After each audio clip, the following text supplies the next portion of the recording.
سياسيا. أنا سعيد جدا أن أكون في النمسا للتشاور مع نظيري النمساوي حول العلاقات الثنائية بين البلدين، وهي علاقات مميزة وعلاقات تاريخية. كما تعلمون النمسا لعبت دور كبير وتاريخي في منطقة الشرق الأوسط.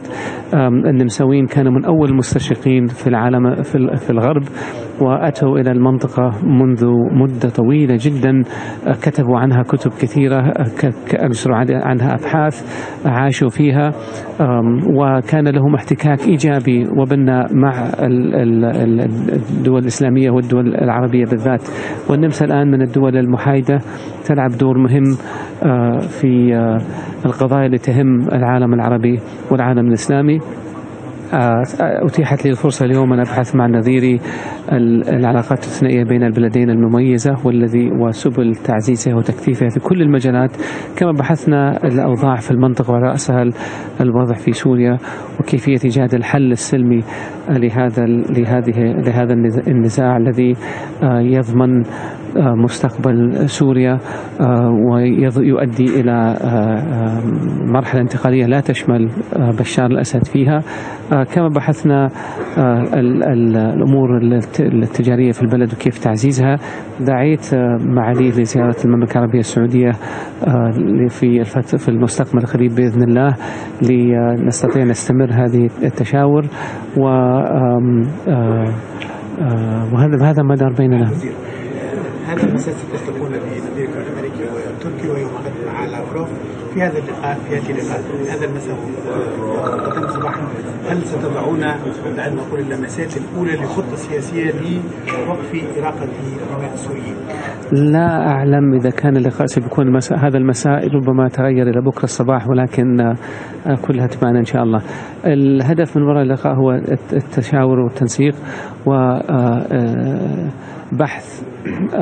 كيفية الوصول إلى حل سلمي في سوريا في أسرع وقت ممكن، مبني على أسس مبادئ جنيف واحد، عن طريق إنشاء لجنة انتقالية وحكومة انتقالية فيها كل الصلاحيات التنفيذية، ورحيل بشار الأسد من السلطة، وإعداد دستور جديد لسوريا، وعقد انتخابات، وإقامة حكومة جديدة في سوريا.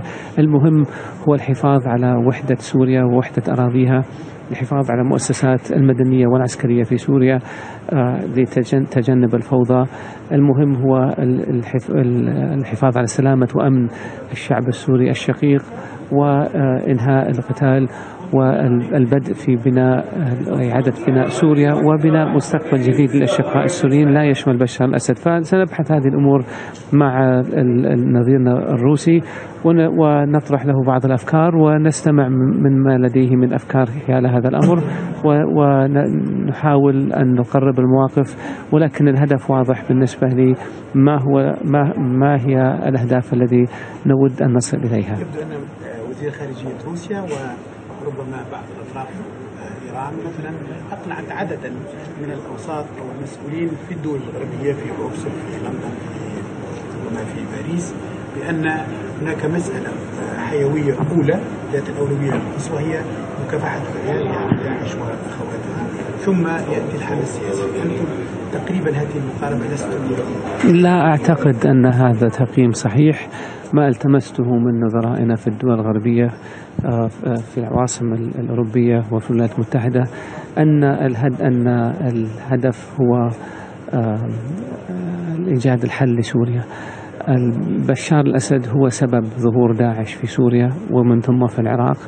بشار الأسد هو المغناطيس الذي يجذب المقاتلين الأجانب من جميع أنحاء العالم ليقاتلوا في صف داعش ضد نظام الأسد.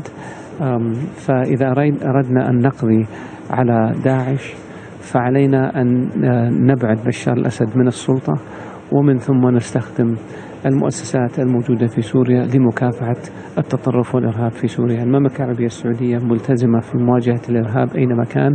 المملكة العربية السعودية كانت من أول الدول التي شاركت في التحالف ضد داعش، والمملكة العربية السعودية كان طيارينها من أوائل الطيارين الذي قاموا بطلعات ضد داعش في سوريا، ونحن مستمرين في العمل مع هذا التحالف من أجل مواجهة داعش.